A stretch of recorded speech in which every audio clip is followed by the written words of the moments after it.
Hello and Jai Hind to everyone. This is Vishnu Kumar Dwivedi and you all are watching Shri Brahmadev classes. दोस्तों जय हिंद है सभी को। और आज का ये लेक्चर हमारे एनसीईआरटी के स्ट्रिक्टनेस रहेगा। पूरा एनसीईआरटी के बेस कोई भी चीजें जो भी यहाँ पर एनसीईआरटी में दी गई हैं गिवन है। केमिस्ट्री के लिए हमारा जो चैप्टर रहेगा मैटर एंड इट्स सराउंडिंग, ठीक है।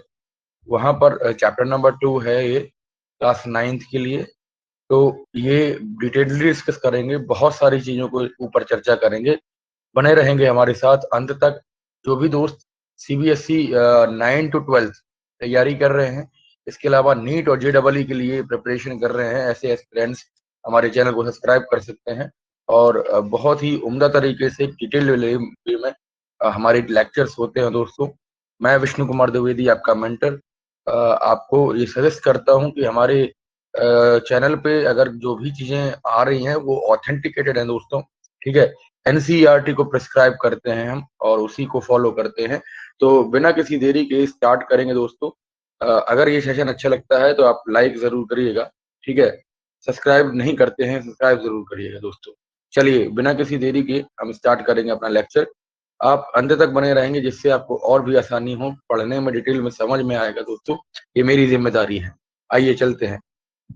Let me share you the PDF of this. Okay, give me a few seconds and the PDF will be yours. Okay, give me a few seconds. Okay, so chapter number 2, it is chapter number 2 and हमने यहाँ पे देखो, मैं आपको बता भी दूं कि आपकी जो किताब है उसके अंदर कौन से पेज नंबर पे कौन सा क्वेश्चन आपको दिया है, उसी के हिसाब से चलेंगे दोस्तों, ठीक है। क्वेश्चन है हमारे पास। अभी जो आज का टॉपिक रहेगा ये कंसर्न है इस पर, ये चैप्टर 2 पर कंसर्न है, जो is matter around us pure है, ठीक है। Is matter around us pure, जो मैटर है वो हमारे आसपास पूरी तरीके से चारों तरफ फैला हुआ है। तो इसको हम देखेंगे, ध्यान से समझिएगा। कुछ क्वेश्चंस हैं जिसके रिलेटेड हम चीजों को देखेंगे, ध्यान से समझेंगे। चलिए यहाँ पर बिना किसी देरी के हम स्टार्ट करते हैं अपना लेक्चर, ठीक है दोस्तों। चलिए ये जो क्वेश्चन है ये एनसीईआरटी पे बेस्ड है, एनसीईआरटी पे स्ट्रिक्टली बेस्ड है दोस्तों। हम काम करेंगे बहुत ही अच्छे तरीके से। चलिए नेक्स्ट क्वेश्चन, आप क्वेश्चन पे ध्यान दीजिएगा।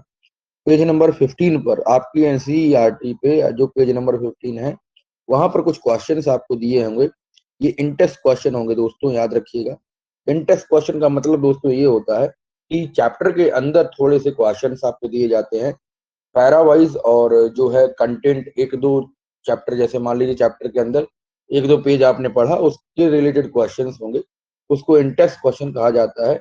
आप उसको सर्च करिएगा पेज नंबर 15 पर एनसीईआरटी, एनसीईआरटी ध्यान दीजिएगा, ठीक है।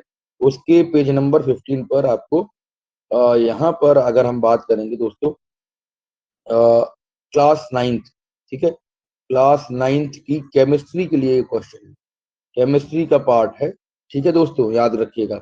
चलिए हम बिना किसी देरी के क्वेश्चन स्टार्ट करते हैं। क्वेश्चन नंबर 1 है आपका कि what is meant by pure substance.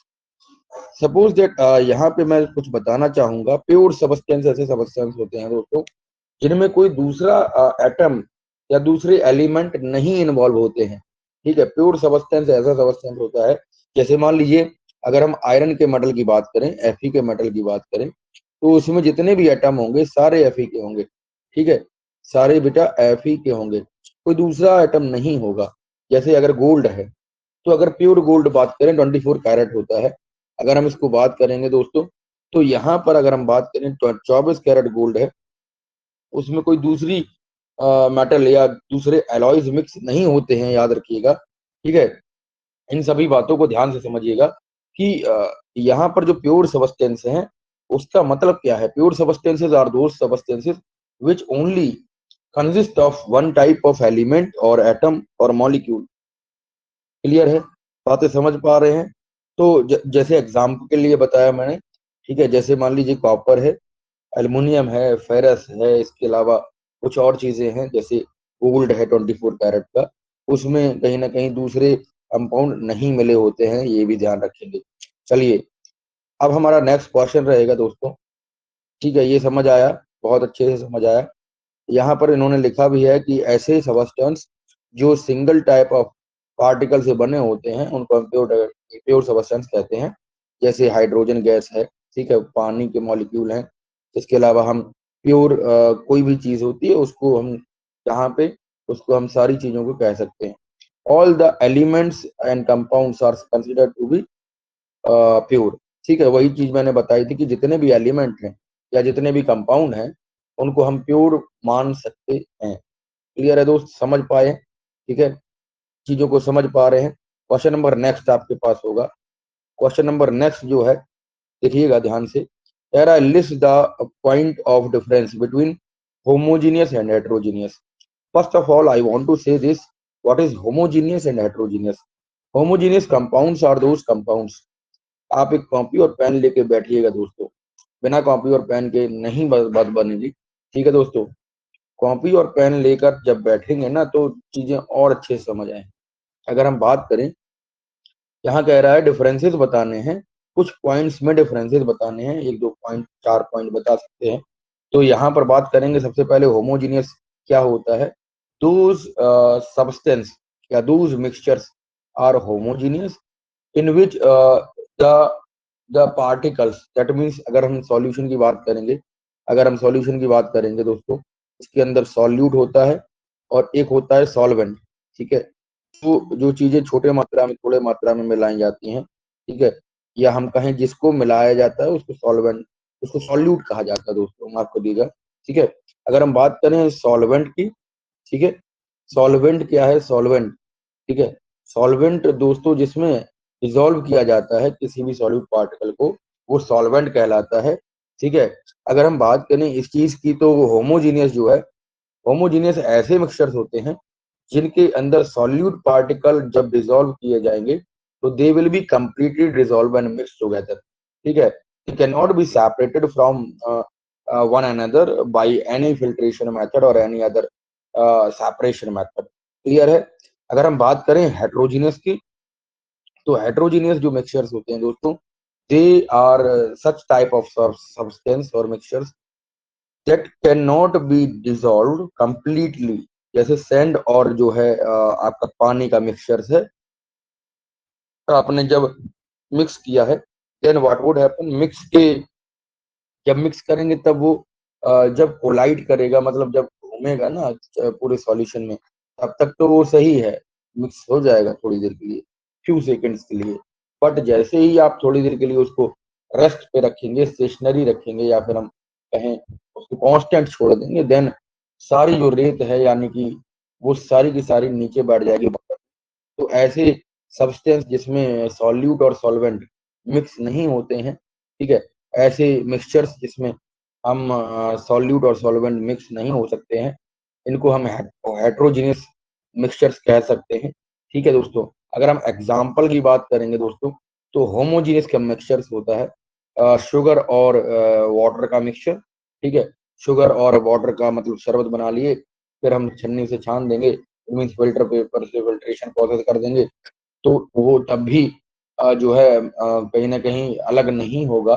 तो इस तरीके के प्रोसेस को हम होमोजीनियस सॉल्यूशन के अंदर कैटेगराइज करते हैं। एक और इसमें मिल्क और पानी का जो सॉल्यूशन है वो भी होमोजीनियस है। ठीक है दोस्तों, पानी जब मिल्क के साथ मिक्स हो जाता है तो ये सेपरेट नहीं हो सकता है, और it could also be considered as milk, water could be also considered as milk. ठीक है दोस्तों, heterogeneous mixtures are those mixtures in which, यहाँ पे एग्जांपल हमने लिया था, देखो ध्यान से, किसका लिया था? सैंड का लिया था और पानी का लिया था। ऐसे ही हम अगर दूसरी एग्जाम्पल में देखेंगे, मिट्टी और पानी को मिलाएंगे तो मिट्टी थोड़ी देर के बाद नीचे बैठ जाएगी, सेटल डाउन हो जाएगी। तो ये सारे जो हैं आपके कुछ ना कुछ चीजें हैं। अब हम बात करेंगे होमोजीनियस में, अगर हम बात करें टिंडल इफेक्ट शो होता है, तो देखिएगा टिंडल इफेक्ट बच्चों होमोजीनियस की सॉल्यूशंस में, मिक्सचर्स में शो नहीं होता है।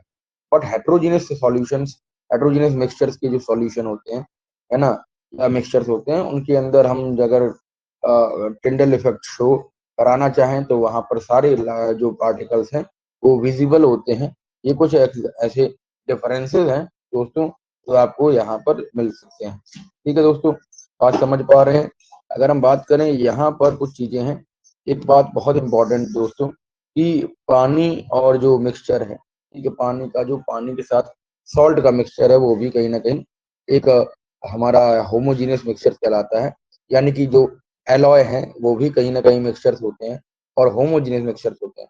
जैसे अगर मान लें एलॉय क्या है, जैसे पीतल है, ठीक है, ब्रॉन्ज है, जैसे ब्रॉन्ज है, जैसे तो ब्रॉन्ज का जो केमिकल कंपोजिशन है वो जेडन होता है, जिंक होता है इसके साथ, और कॉपर होता है। जिंक बटे 7%, 7:3 में होता है। यानी कि 70% हम जिंक को मिलाते हैं और 30% हम कॉपर को मिलाते हैं, तो ये जो है पीतल बन जाता है दोस्तों। तो ये कुछ ऐसे हमारी चीजें हुई जो हमने कहाँ पे क्लियर करनी थी। बहुत चीजों को अच्छे तरीके से समझ पाए होंगे। नेक्स्ट अगर बात करेंगे दोस्तों, आइए समझते हैं। नेक्स्ट अगर हम बात करेंगे, कुछ ऐसे कंपाउंड्स हैं, कुछ ऐसे टॉपिक्स हैं यहाँ पर। ठीक है, क्वेश्चन नंबर आपके पास अगर हम बात करें, देखो यहाँ पर कुछ एग्जाम्पल्स इन्होंने फिर लिखे थे। ठीक है, कॉमन साल्ट है, मिक्सचर ऑफ कॉमन साल्ट है, यानी कि सैंड है। ठीक है, इसकी कुछ ऐसे एग्जाम्पल हैं, नमक और कॉमन साल्ट को मिला दें, मिक्सचर ऑफ सेंड को और नमक को मिला दें तो वहां पे ये हेट्रोजीनियस होता है। ठीक है, पानी और सेंड के मिक्सचर को अभी हमने डिस्कस करा था। अब बात आती है, आप खोलिएगा पेज नंबर 18, है ना, वहां पर कुछ क्वेश्चन दिए होंगे, जिनमें सबसे पहला क्वेश्चन है दोस्तों, डिफरेंस करना है होमोजीनियस एंड हेट्रोजीनियस मिक्सचर्स में विद एग्जाम्पल। ये अभी अभी मैंने डिस्कस किया है, बहुत ही डिटेल में चीजों को बताया है, आप इस क्वेश्चन को कर सकते हैं। Now question number 2, what are sols. Sol क्या है और सस्पेंशन क्या है, इसके अलावा हम बात करें अगर इसके सॉल्यूशन क्या है। ठीक है, सोल, सॉल्यूशन एंड सस्पेंशन क्या है। सोल बच्चों अगर हम बात करेंगे तो ये एक तरीके का कोलाइडियल सॉल्यूशन होता है, जिसके अंदर हम बात करेंगे कि ये सॉल्यूशन जो है, सॉल्यूशन अगर हम बात करें, देखो सबसे पहले तो सॉल्यूशन, पहले सोल पूछ रहा है तो सोल के बारे में देखेंगे।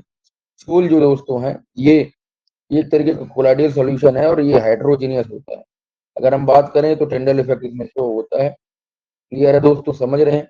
अगर हम बात करें सॉल्यूशन, सॉल्यूशन जो है वो एक ट्रू सॉल्यूशन होता है और ये कहीं ना कहीं होमोजीनियस होते हैं, जनरली होमोजीनियस होते हैं। ठीक है, जैसे अगर हम बात करें टिंडल इफेक्ट की तो इसके अंदर सॉल्यूशन के अंदर टिंडल इफेक्ट नहीं शो होता है। तो आप समझ रहे हो, जैसे होमोजीनियस सॉल्यूशन के लिए अभी देखे थे कि वहां पर भी टिंडल इफेक्ट शो नहीं हो रहा था, यहाँ पर भी नहीं होगा। टिंडल इफेक्ट वेरी इंपॉर्टेंट है, ये समझो है होता क्या है। टिंडल इफेक्ट जो है दोस्तों, अगर हम किसी कोलाइडियल सॉल्यूशन में लाइट पास कराते हैं, टॉर्च से लाइट पास कराते हैं, in that scenario what would happen कि those particles which are in the solution, they are visible when we are passing a beam of light from the solution। बात समझ रहे हैं। तो ऐसे केसेस को, ऐसे फिनोमिना को हम टिंडल इफेक्ट कहते हैं। कैनोपी ऑफ द फॉरेस्ट में भी ये जो है ये टिंडल इफेक्ट शो होता है। जैसे मान लीजिए बहुत सारे झुंड हैं, बहुत सारे हमारे क्या नाम ये ट्रीज हैं, उन ट्रीज के बीच में कहीं जगह है, वहां से अगर कोई प्रकाश आता है तो वो आपके जितने भी डस्ट पार्टिकल्स हैं, यानी कि मॉलिक्यूल जिनमें कुछ ना कुछ ऐसे मिट्टी फंसी हुई है, कुछ और चीजें फंसी हुई हैं, वो विजिबल हो जाती हैं। ठीक है, ये टिंडल इफेक्ट कहलाता है, जो आप कहीं ना कहीं प्राकृतिक घटनाओं में देख सकते हैं। अगर हम बात करें सोल की, तो सोल अभी अभी बताया कि हेट्रोजीनियस होता है, यहाँ पर टिंडल इफेक्ट शो होता है। अगर हम बात करें नेक्स्ट की, कह रहा है सस्पेंशन बताओ, तो सस्पेंशन क्या होता है, आइए समझते हैं। सस्पेंशन जो है दोस्तों, सस्पेंशन जो है वो भी एक तरीके का हमारा ऐसा चीज है जिसके अंदर टिंडल इफेक्ट शो होता है। आइए सस्पेंशन समझते हैं। सस्पेंशन क्या है, ये भी एक हेट्रोजीनियस सॉल्यूशन है। ठीक है दोस्तों, और इसके अंदर टिंडल इफेक्ट शो होगा, जब हेट्रोजीनियस है तो होगा शो। बात समझ रहे हैं। इट मे बी ट्रांसपेरेंट और ट्रांसल्यूशन, ये कैसा होता है, ये ट्रांसल्यूसेंट भी हो सकता है और ट्रांसपेरेंट भी हो सकता है। अगर हम बात करें ये हेट्रोजीनियस होता है। ठीक है, अगर हम बात करें कि ये चीज जो बताई थी अभी अभी सोल, ठीक है, सोल के अलावा कुछ यहाँ पीछे जो एग्जांपल्स लिए थे, चलिए देखेंगे।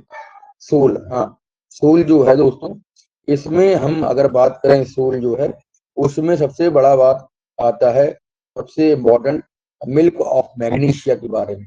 मिल्क ऑफ मैग्नीशिया जो होता है दोस्तों, अगर हम बात करें तो ये एक बेस होता है, जो आपके डाइजीन सिरप होते हैं या इनो होता है, उसके अंदर आपने मिल्क ऑफ मैग्नीशिया देखा होगा जनरली, जो हम यूज करते हैं डाइजीन, ठीक है, एंटासिड्स यूज करते हैं, उनके अंदर मिल्क ऑफ मैग्नीशिया होता है। मिल्क ऑफ मैग्नीशिया के बारे में थोड़ा सा और जानेंगे।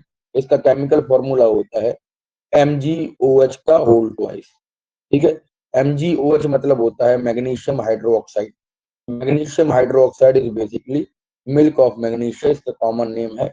अगर हम बात करें कि जो जो ये चीज है ना, जैसे मान लीजिए आपने बताया कि सर ये जो सोल है, उसमें कफ सिरप भी आते हैं, उसमें मिस्ट भी आता है, मिस्ट और फॉग एक तरीके का होता है, वो भी आता है, क्लाउड फॉर्मेशन, क्लाउड बनना भी आता है, ठीक है, मड भी आती है, मिट्टी भी आती है दोस्तों।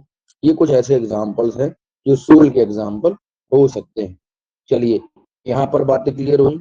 नेक्स्ट क्वेश्चन हम अगर देखेंगे, तो नेक्स्ट क्वेश्चन आप देखो, यहाँ पर ये मान लीजिए एक चीज यहाँ पर दिखाई है इन्होंने कि हम बात करेंगे सस्पेंशन की, तो सस्पेंशन जो है, हम लोग जब छोटे थे तो खड्डी लेकर जाते थे, खड्डी का मतलब चौक लेकर जाते थे वहां पर, गुरुजी जब पट्टी से लिखवाते थे पट्टी पर, ठीक है, प्राइमरी में, तो वहां पे क्या होता था कि जैसे हमने एक बोतल में उस चौक पाउडर को गीला किया, पानी के अंदर रखा, उसमें हम लकड़ी की एक पेंसिल ले जाते थे, वो पेंसिल जो है डिप करी, डिप करने के बाद उसमें चौक आ गई, ठीक है, और फिर हम उसको लिख लेते थे यहाँ पर ऐसे करके, ऐसे करके लिख लेते थे, स्कूल लिख लेते थे, कुछ और लिख लेते थे। तो ये क्या तरीका था पढ़ने का।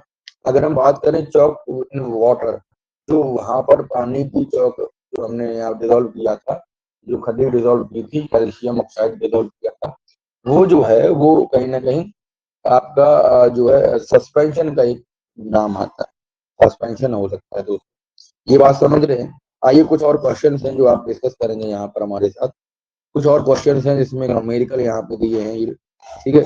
कुछ और क्वेश्चन में एक न्यूमेरिकल दिया है आपको, कह रहा है कि टू मेक सैचुरेटेड सॉल्यूशन, आपको बच्चा एक सॉल्यूशन बनाना है जो सैचुरेटेड हो। Saturated solutions are those solutions in which we cannot further add solute to make it very saturated, है ना। ऐसा सॉल्यूशन, ऐसे विलयन जिनके अंदर अंदर संतृप्त विलयन कहलाते हैं ये, और जिनके अंदर हम और अधिक सॉल्यूट नहीं मिला सकते, ऐसे सॉल्यूशन को बनाने के लिए हमने दो चीजें ली हैं, सोडियम क्लोराइड लिया है और पानी लिया है दोस्तों। 100 ग्राम वाटर में अगर हम बात करें 36 ग्राम, अगर हम NaCl मिला रहे हैं, सोडियम क्लोराइड मिला रहे हैं, तो उसके अच्छा टेम्परेचर दिया है 293 केल्विन। इस टेम्परेचर पर अगर हम ये चीज कर रहे हैं, तो आपको निकालना है कि कंसंट्रेशन, फाइंड इट्स कंसंट्रेशन, ये निकालना है, और 293 केल्विन पर इसकी कंसंट्रेशन क्या होगी ये भी बताना है। सबसे पहले आपको कंसंट्रेशन निकालने के लिए आपको एक फॉर्मूला मालूम होना चाहिए जो आता है मास बाई मास परसेंटेज में, M/M परसेंटेज में, ठीक है। मास बाई मास परसेंटेज निकालेंगे तो उसका कंसंट्रेशन आपको पता चलेगा। कंसंट्रेशन निकालने के लिए बहुत सारे फॉर्मूले यूज होते हैं, mass by mass, mass by volume, volume by volume, ठीक है, molarity, normality and molar mass वगैरह इत्यादि चीजें होती हैं जो हम क्लास 12 के अंदर पढ़ते हैं। वो ज्यादा जरूरी अभी नहीं है। क्लास 12 में जब हमने यहाँ पर एक लेक्चर लिया है जिसके अंदर बहुत सारी चीजें हमने डिस्कस करी हैं, नीट के लिए, ये JEE के लिए बोल दोस्तों, बहुत इंपॉर्टेंट लेक्चर है जो हमने पहले ही रिकॉर्ड किया है, आप जाइए तो देख सकते हैं वहां पर, ठीक है। अगर हम बात करें सॉल्यूशन जो है, सॉल्यूशन इसका अगर हम बात करेंगे, देखो सबसे पहले आपको क्या करना होगा दोस्तों, ठीक है। सॉल्यूशन जो हेटेरोजेनेटेड है उसमें हमने सोडियम क्लोराइड मिलाया है। सोडियम क्लोराइड क्या है, ये एज अ सॉल्यूट है। NaCl की बात करें तो NaCl एज अ सॉल्यूट है, जिसका हमें मास गिवन है। जो मास है बेटा वो 36 ग्राम है, 36 ग्राम हम नमक मिला रहे हैं। अगर हम बात करें मास ऑफ वाटर कितना है, मास ऑफ वाटर गुरुजी 100 ग्राम केवल है, ठीक है। और टोटल मास ऑफ सॉल्यूशन बन जाएगा। अगर हम बात करें तो ये दोनों ऐड हो जाएंगे, ये बनेगा बेटा 136 ग्राम। ठीक है, मास ऑफ सॉल्यूशन। आप अगर बात करेंगे दोस्तों, ध्यान से समझिए, इसको मिटा दे रहा हूँ। ठीक है, इसको हम मिटा दे रहे हैं और यहाँ पर एक फॉर्मूला आप लगाइएगा, मास बाई मास परसेंटेज जो है उसका फॉर्मूला होता है मास ऑफ सॉल्यूट। ठीक है, mass of solute divided by mass of solution. ठीक है, इनटू कर देंगे 100। क्लियर है, बात समझ रहे हैं? दोनों को हम डिवाइड करके इनटू कर देंगे 100, तो हमें क्या मिलेगा बेटा, मास बाई मास परसेंटेज मिल जाएगा।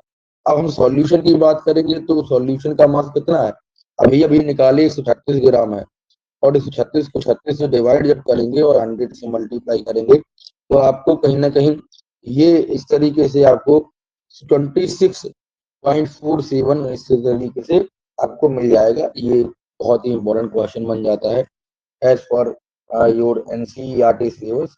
ठीक है, अगर हम बात करें कुछ और क्वेश्चन हैं जिसमें पेज नंबर 24 को लिएगा दोस्तों, तो आपको एक क्वेश्चन और मिलेगा। इस क्वेश्चन में आपको पूछ रहा है how will you separate a mixture of containing kerosene, है ना, अ मिक्सचर कंटेनिंग कैरोसिन और पेट्रोल। ठीक है, हमने बात करी थी जब रिफाइनिंग ऑफ क्रूड ऑयल की। ठीक है दोस्तों, फॉसिल फ्यूल के अंदर हमने एक टॉपिक लिया है, यहाँ पर बहुत ही विस्तारित तरीके से हमने पढ़ाया है दोस्तों। कार्बन एंड इट्स कंपाउंड में भी बहुत सारी चीजें हमने पढ़ी हैं इसके बारे में कि हम रिफाइनिंग कैसे करते हैं।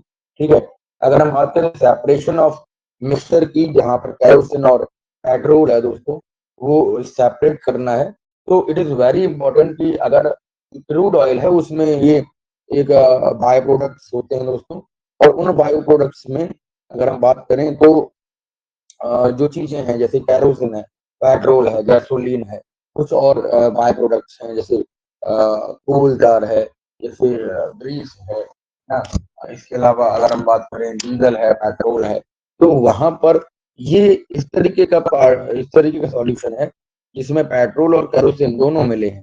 तो सबसे ज्यादा आप बात देखिएगा, यहाँ पर इन्होंने एनसीईआरटी ने एक हिंट भी दिया है आपको, डिफरेंस जो है बीपी में, यानी कि बॉइलिंग पॉइंट में इसका डिफरेंस केवल केवल कितना है, 25 डिग्री सेल्सियस। ठीक है, which are immiscible, which are miscible with each other, वो मिल जाते हैं, मिसिबल मतलब मिल जाते हैं। तो ऐसे चीजों को कैसे यूज करेंगे, कैसे बताएंगे? सबसे पहले अगर हम बात करें तो 25 डिग्री सेल्सियस को अगर हम चीजों को देखेंगे तो यहाँ पर अगर हम बात करेंगे एक प्रोसेस होती है जिसको हम कहते हैं फ्रैक्शनल डिस्टिलेशन।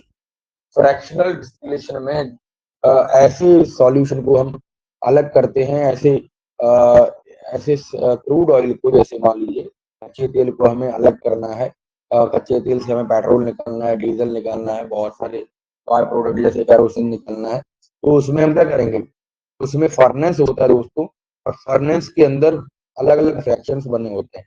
उस फ्रैक्शन में अलग अलग तरीके का कंपाउंड जिसका बॉइलिंग पॉइंट अलग अलग होता है, बहुत ही माइन्यूट डिफरेंस होता है। जैसे यहाँ पे 25 डिग्री सेल्सियस दिया है, उस प्रोसेस को हम अलग अलग फ्रैक्शंस में टेम्परेचर देके, हाई डिग्री टेम्परेचर देकर अलग कर सकते हैं। तो यहाँ पर भी एक प्रोसेस है जिसको हम डिस्टिलेशन यूज करके यहाँ पे कर सकते हैं।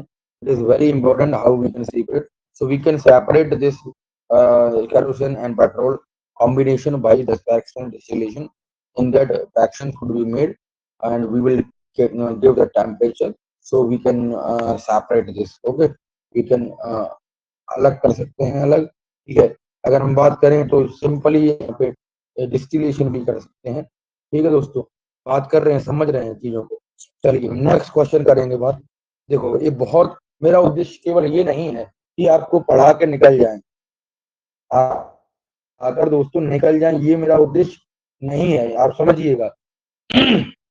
ये कभी भी कोई टीचर का उद्देश्य नहीं है। जब तक कोई टीचर अच्छे से पढ़ा नहीं लेगा तब तक आपको दूसरे क्वेश्चन पर स्किप नहीं करने देगा। ठीक है, वही मेरा उद्देश्य है दोस्तों, ध्यान दीजिएगा कि अगर हम एबीसीडी खेल लेंगे तो गलत बात, हम उसके कंसेप्ट को भी समझना है, हमें उसके कंसेप्ट को भी समझना है और टॉपिक से कनेक्ट भी होना है। ठीक है दोस्तों, ये हमारा एक उद्देश्य रहता है श्री गणेश क्लासेस में। हम बच्चों को बहुत ही अच्छे तरीके से पढ़ाने की कोशिश करते हैं और आप भी यहाँ पर सुझाव दे सकते हैं कि हम अपने चीजों को और बेहतरीन कैसे बनाएं। ठीक है, याद करेंगे दोस्तों, क्लियर करेंगे, बातों को ध्यान रखेंगे। नेक्स्ट क्वेश्चन है, कह रहा है कि name the techniques to separate.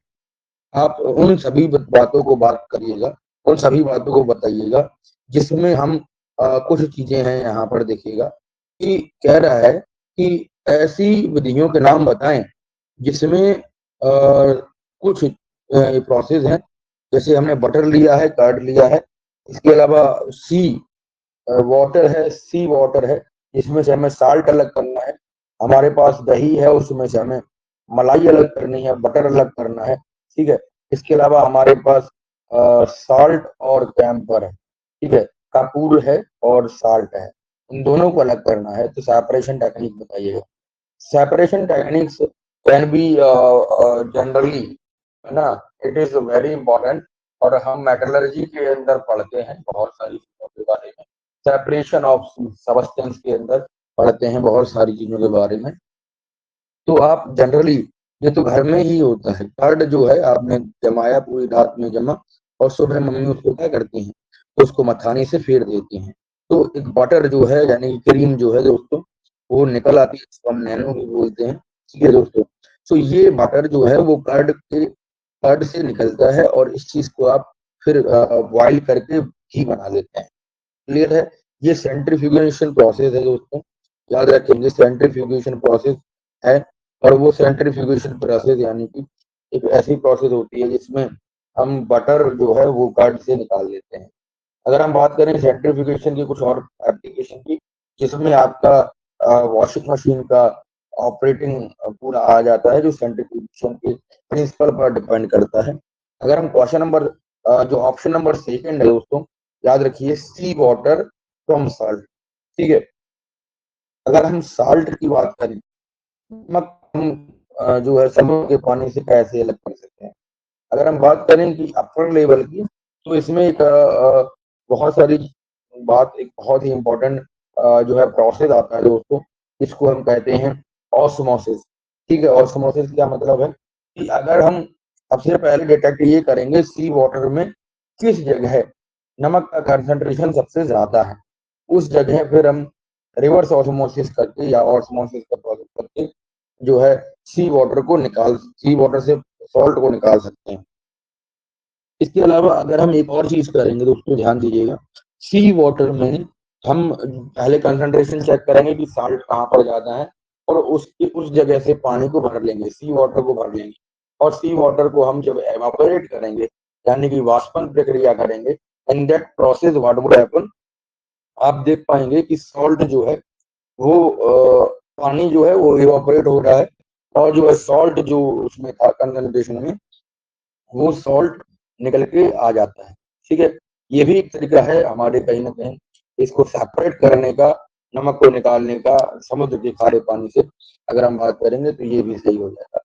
ठीक है दोस्तों, अगर हम क्वेश्चन नंबर थर्ड देखेंगे, पार्ट नंबर 3, टेम्पर जो है वो साल्ट से कैसे अलग होता है। टेम्पर में एक बहुत ही स्पेशल कैरेक्टर होता है दोस्तों। टेम्पर जो है वो एक स्पेशल कहीं ना कहीं सॉलिड है, जो ऐसा सॉलिड जो जलने पर डायरेक्टली लिक्विड में ना बदल पाए। सॉलिड वैसे तो वेपराइज होकर, सॉलिड वैसे तो मेल्ट होकर लिक्विड में कन्वर्ट होता है। जैसे जैसे अगर हम बात करें बर्फ की, तो बर्फ पहले जैसे ही मेल्ट होगा तो वो पानी में कन्वर्ट होगा, पानी फिर जाके स्टीम में कन्वर्ट होगा अगर हम टेम्परेचर बढ़ाएंगे।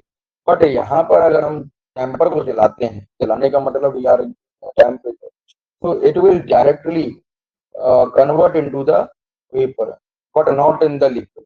ठीक है, ये चीजें पूछी जाती हैं और इस प्रोसेस को हम सब्लिमेशन कहते हैं, याद रखिएगा। ठीक है, इसको हम कहते हैं sublimation.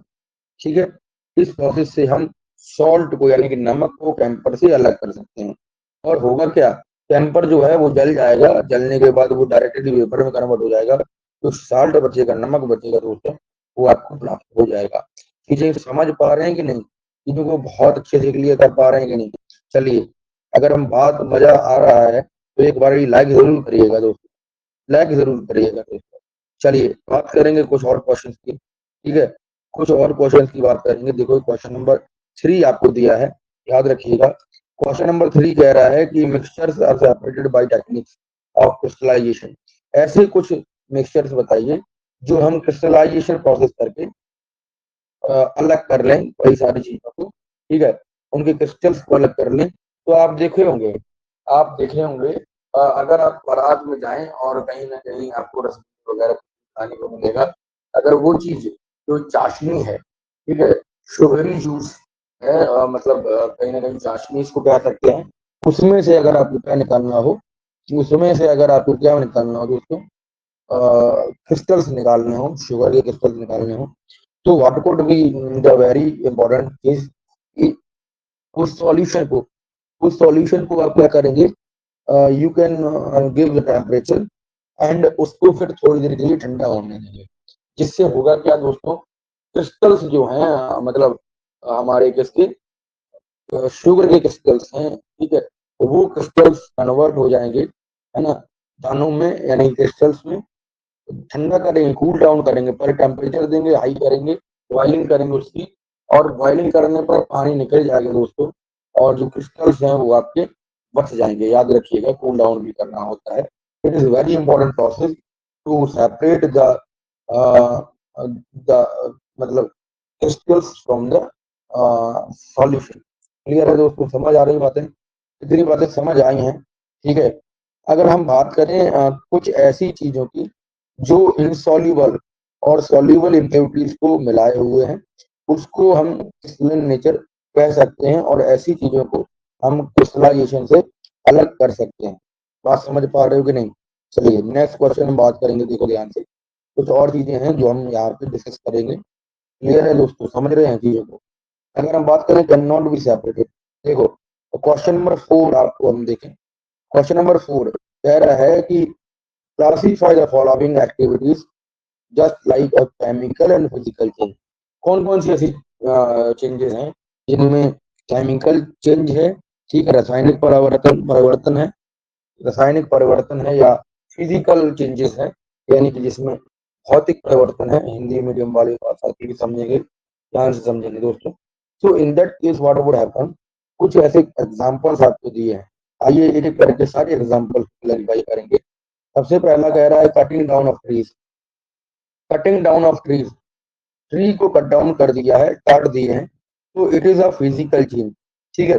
Cutting down of trees जो है, आप अगर लकड़ी को काटते हो, मान लीजिए एक पेड़ है, इस पेड़ से आपने एक्स करके काट दिया इस पेड़ को कहीं ना कहीं बहुत सारी छोटे छोटे टुकड़ों में, तो होगा क्या, लकड़ी तो पेड़ में थी, ठीक है, काट दी है तब भी लकड़ी रही, छोटी होगी और उसका शेप साइज चेंज हो गया, कोई मतलब नहीं है दोस्तों। यहाँ पर जो छोटे छोटे लकड़ी के टुकड़े हैं, वो बहुत ही इंपॉर्टेंट चीज हो जाती है यहाँ पर। अगर हम किसी भी फिजिकल पार्ट को देखेंगे, अगर मान लीजिए आपने पानी को, बर्फ को, ठीक है, ये चीज देखी, तो वो भी फिजिकल चेंज है, बर्फ से पानी का बनना, पानी से फिर बर्फ बन जाएगी।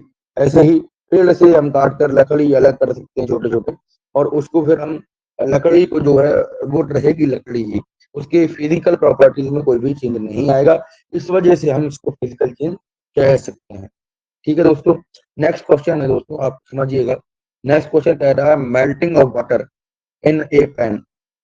पैन में अगर हम मेल्टिंग ऑफ वाटर कर दें, बटर को अगर पिघला दें, ठीक है, बटर को अगर हम पिघला दें, तो वो कैसा चेंज है, केमिकल चेंज है या फिजिकल चेंज है? तो ये एक तरीके का केमिकल चेंज है। पानी जो है, वाटर जो है दोस्तों, पैन में मेल्ट होने के बाद वेपराइज हो जाएगा और वो फिर से वापस नहीं आएगा। अगर हम बात करें रस्टिंग ऑफ एल्मीरा की, almirah is made up of metal. So अगर हम बात करें इसकी, रस्टिंग मतलब होता है कोरोजन, यानी कि जंग लग जाना। अलमीरा में अगर जंग लग जाए, सेफ है, उसमें जंग लग जाए दोस्तों, तो वो जो है वो फिजिकल चेंज नहीं होगा, वो एक केमिकल चेंज होगा। रस्टिंग ऑफ आयरन और any other material that is metal, that is called a physical change. Not physical change, is not there. Chemical change होगा दोस्तों, ध्यान दीजिएगा, it is a chemical change. Rusting होने पर, जंग लगने पर दोस्तों, जंग लगने पर ये अलमीरा जो है वो दोबारा से ठीक नहीं होगी, है ना। तो ये एक तरीके का केमिकल चेंज है जो आप समझ पाएंगे। अगर हम बात करें रस्टिंग की, रस्टिंग क्या है? Rusting is a process in which some metals will be converted into metal oxide when react with moisture and what we can say oxygen. Oxygen मतलब ऑक्सीजन गैस से और पानी के साथ मिक्स होकर जब हम कई कई दिनों तक जो है मेटल को इसके पास रखते हैं नमी में H2O के प्रेजेंस में और मतलब ऑक्सीजन के प्रेजेंस में, तो ये मेटल ऑक्साइड की लेयर बना लेती है। यहाँ पर हम आयरन की बात करेंगे, जैसे अलमीरा अगर आयरन, तो ये जो होता है Fe2O3, ठीक है, Fe2O3 फिर इसका थर्ड ऑक्साइड बना लेता है। ये रस्ट एक तरीके का होता है दोस्तों। ये बात करेंगे मेटलिक ऑक्साइड होगा जो रस्टिंग कहलाएगा। ये केमिकल चेंज है दोस्तों, ठीक है, बात समझ रहे हैं। आइए कुछ और चीजें समझते हैं। कह रहा है डी ऑप्शन, ठीक है, डी ऑप्शन कह रहा है, डी ऑप्शन में मतलब boiling of water from warm steam, ठीक है, boiling of water from warm steam, पानी जो है बॉयल होकर स्टीम में कन्वर्ट हो गया और स्टीम को फिर कंडेंस अगर कर देंगे तो फिर से वो पानी बन जाएगा, जैसा कि वाटर वैक्यूम आप देखते हो। तो ये एक तरीके का फिजिकल चेंज हो सकता है।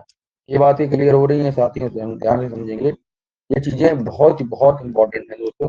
ये एक एनसीईआरटी पे बेस्ड लेक्चर रहेगा दोस्तों, ये बहुत ही इंपॉर्टेंट लेक्चर रहेगा, ठीक है, इसको जरूर देखिएगा। ये मेरा मानना है कि आपको अगर यहाँ पे सारी चीजें मैं क्लियर कराने का प्रयास कर रहा हूँ। आइए क्वेश्चन नंबर ई देखेंगे दोस्तों। पार्ट नंबर ई है, कह रहा है passing of electric current through water and water breaking down into hydrogen and oxygen gases, ठीक है। ये एक तरीके की इलेक्ट्रोलिसिस प्रोसेस है जिसमें पानी के अंदर वाटर के मॉलिक्यूल्स को हम क्या कर रहे हैं कि करंट पास करा के हाइड्रोजन और ऑक्सीजन गैस बना ले रहे हैं, ठीक है। तो क्या ये केमिकल चेंज है? क्या ये केमिकल चेंज है दोस्तों? हाँ, ये बेटा एक केमिकल चेंज है।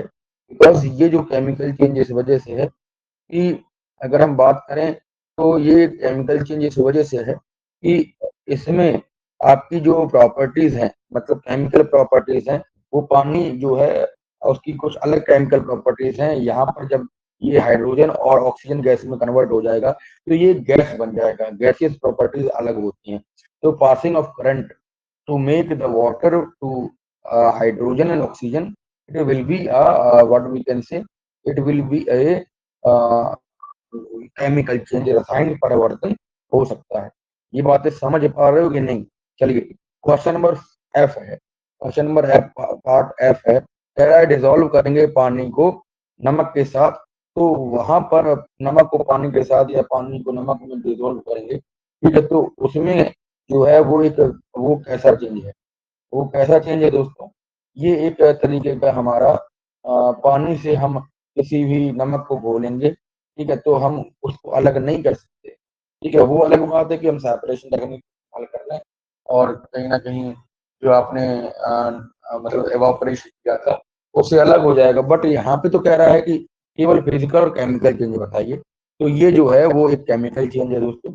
इसका हमारा कहीं ना कहीं पानी में जो स्वाद है दोस्तों, टेस्ट है, वो अलग होता है, नमकीन पानी का टेस्ट अलग होता है। तो ये एक तरीके का केमिकल चेंज है। अगर हम बात करें making of fruit salad with raw fruits and burning of paper with would, burning of paper and would, ठीक है, ये दोनों बातें समझेंगे। पहले हम कि अगर हम फलों को ले आते हैं, कच्ची सब्जियों को ले आते हैं, ठीक है, तो वहां से अगर हम सलाद बनाते हैं तो रॉ फ्रूट्स और वेजिटेबल्स का अगर हम सलाद बनाएंगे उसको, तो उसको कट करना होगा छोटे छोटे पीसेस में। तो वो जो है वो अभी भी रॉ है, वो सब्जी दोस्तों, या जो टमाटर, जो आपने प्याज, जो आपने कुछ और सलाद के अंदर काटा है, वो अभी भी कच्चा है, वो अभी पका नहीं है। तो इसकी जो फिजिकल प्रॉपर्टीज हैं वो सेम ही रहेगी एज ए सलाद के लिए।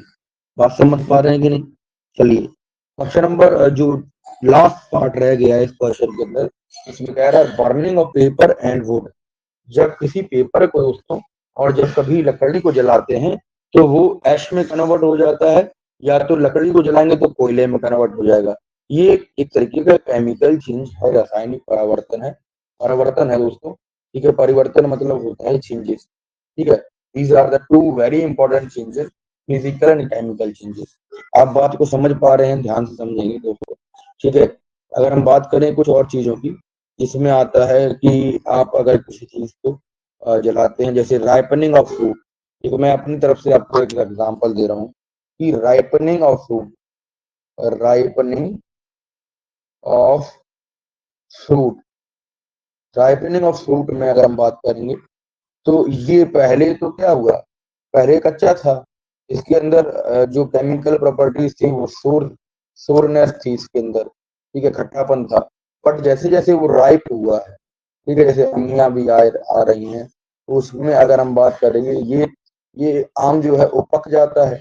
अब पकने के बाद उसमें जो है मिठास आ जाती है, स्वीटनेस आ जाती है। तो ये जो है राइपनिंग ऑफ फ्रूट या डाइजेशन ऑफ फूड, ठीक है। इसके अलावा हम बात करें कुकिंग ऑफ फूड, ठीक है, ये भी कहीं ना कहीं बहुत ऐसे एग्जाम्पल्स हैं जिनके अंदर हम बात करेंगे दोस्तों। तो वो क्या है, वो एक तरीके का राइपनिंग ऑफ फ्रूट है, कुकिंग ऑफ फूड है, या डाइजेशन ऑफ फूड है। ये एक तरीके के ऐसे केमिकल चेंज होते हैं जो फिर इरिवर्सिबल होते हैं, इरिवर्सिबल नेचर के होते हैं। आइए कुछ चीजें और समझते हैं जिसमें फिजिकल चेंजेस और केमिकल चेंजेस को समझेंगे। फिजिकल चेंजेस ऐसे चेंजेस होते हैं दैट कैन बी रिवर्सिबल, है ना। फिजिकल चेंजेस में हमारी केमिकल प्रॉपर्टीज सेम रहती हैं, है ना। केमिकल प्रॉपर्टी सुनिएगा, याद रखिए, केमिकल प्रॉपर्टीज और फिजिकल प्रॉपर्टीज की बात करें तो फिजिकल चेंज में हमारी केवल फिजिकल प्रॉपर्टीज जो है वो चेंज हो जाती हैं, केवल फिजिकल प्रॉपर्टी चेंज होती है। जैसे पानी है, पानी को आपने फ्रिज में रखा तो वो बर्फ बन जाता है। बर्फ बनने का मतलब उसकी केवल फिजिकल ओरिएंटेशन चेंज हुई है, बट वो है तो अभी भी H2O। H2O माने पानी, हाइड्रोजन और ऑक्सीजन के मॉलिक्यूल से बनकर वो बर्फ जरूर बन गई है, बट है तो वो वाटर ही, ड्राई H2O, इसको बर्फ कहते हैं, या ड्राई CO2 इसको बर्फ कहते हैं, ठीक है।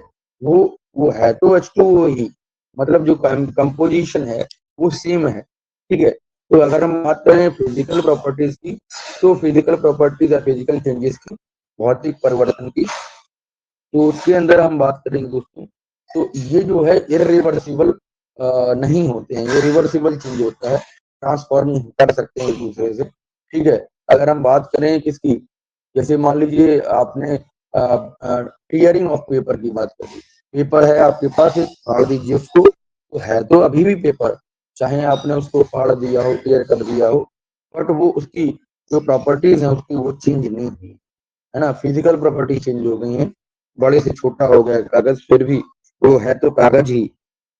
अगर हम बात करें केमिकल प्रॉपर्टीज की, केमिकल प्रॉपर्टीज में chemistry of the molecules which are of the different compounds in which we are saying that कि डाइजेशन ऑफ फूड ले लें, डाइजेशन ऑफ फूड में आपने खाना खाया और वो खाना पहले क्या था, पहले तो वो आपके सामने था, बट अभी वो है इंटरनल ऑर्गन्स के अंदर, ठीक है। जैसे पानी, पानी है, खाना खाया, वो सारी चीजें पेट के अंदर है, फिर वो डाइजेशन होकर दोबारा से खाने में कन्वर्ट नहीं हो सकता। This is called chemical change. In the chemical changes, they are irreversible in nature, and the substance to when produced, when products are formed after reaction, they will have the different chemical properties, ठीक है। समझ रहे हैं, जैसे दही, दही का दूध में, दूध का दही में कन्वर्ट होना, लैक्टोबैसिलस बैक्टीरिया होता है दोस्तों। It is very important bacteria in our development, body के डेवलपमेंट दोस्तों, ठीक है। अगर हम बात करें इन सभी चीजों की, ये बहुत ही, एक बहुत ही बड़ा चैप्टर बनेगा दोस्तों। इसके लिए हम टॉपिक को पूरा एक छोटा सा टॉपिक लेके आएंगे, केवल 40 मिनट का होगा दोस्तों, ठीक है। इसके अंदर बहुत सारी चीजों को डिस्कस करेंगे जो फिजिकल और केमिकल प्रॉपर्टीज के और चेंजेस के लिए बहुत ही रिस्पॉन्सिबल है, ठीक है। ये बहुत ही उम्दा तरीके से इस चीज को एक अलग से कम बनाऊंगा मैं, यहाँ पर चीजों को समझेंगे दोस्तों ध्यान से। अभी तक अगर चीजों को समझ पाए होंगे तो एक लाइक और सब्सक्राइब जरूर करिएगा अपने दोस्तों के साथ जो यहाँ पर तैयारी कर रहे हैं, क्लास 11, 12, 10, 9, है ना, CBSE board, and if we are preparing for JEE and NEET, तो वो क्वेश्चन आपको बहुत ही तरीके से, बहुत ही अच्छे तरीके से मैं टारगेट कर रहा हूँ, समझा रहा हूँ। अगर आपको अभी तक सेशन पसंद आया है, लाइक करके और सब्सक्राइब करके जरूर जाइएगा, ठीक है। सब्सक्राइब नहीं करते हो, ठीक है, तो इतनी मेहनत कर रहे हैं, किसके लिए कर रहे हैं? आप लोगों के लिए। तो जब हमारा परिवार आप लोगों से जुड़ा है, ठीक है, परिवार में ये जो यूट्यूब का जो आपका पूरा चैनल का परिवार है दोस्तों, ये आपके ऑडियंस के सहारे है, ठीक है। अगर आपको सेशन पसंद आता है, हमारे बच्चे हमारा सपोर्ट करते हैं, तो ये जरूरी है आप और हम मिलकर बहुत लंबी यात्रा पर इस चैनल को लेकर जाएंगे दोस्तों। कोशिश तो बहुत, कोशिश है बहुत, सामान भी बहुत है दोस्तों, क्लियर करेंगे सारी चीजें। आपको अगर डिटेलमेंट में चीजें पसंद आती है ना, हमारा उद्देश्य इतना सा है कि आप पढ़ लें, आप बहुत ही क्रॉस करेंगे। और कहीं ना कहीं ये श्री ब्रह्मदेव क्लासेस का चैनल है, बहुत ही अच्छे तरीके से आपको बहुत सारी चीजों के लिए हेल्पफुल रहेगा, ठीक है। इन सभी बातों को आप करेंगे कन्वे, ठीक है। मैं हूँ विष्णु कुमार द्विवेदी, और फिर मिलेंगे बच्चों एक नए लेक्चर से। अभी तक जितना भी चीजें समझाई हैं, शायद मैं आपको बहुत अच्छे तरीके से समझ आया हूँ, ठीक है। कमेंट जरूर करिएगा अगर आपको सेशन पसंद आया है, और जो जो भी चीजें यहाँ पर रह गई हैं, ठीक है, जो भी चीजें हमने डिस्कस नहीं कर पाई हैं, और अगर कोई दूसरा टॉपिक आपको पढ़ना होगा तो उसके लिए भी आप लिखिएगा, टॉपिक का नेम लिखिएगा। यहाँ से मैं कोशिश करूंगा कि इस चीज को बहुत अच्छे तरीके से समझा पाऊँ। फिर मिलेंगे एक नए लेक्चर के लिए दोस्तों, तब तक आप अपना विशेष ध्यान रखिए, है ना। और मिलते रहेंगे, stay connected with Shri Brahmadev classes दोस्तों। ये सफर यूं ही चलता रहेगा, ठीक है दोस्तों। चलिए, फिर मिलेंगे एक नए लेक्चर के लिए, तब तक आप अपना विशेष ध्यान रखिए। जय हिंद, वंदे मातरम दोस्तों।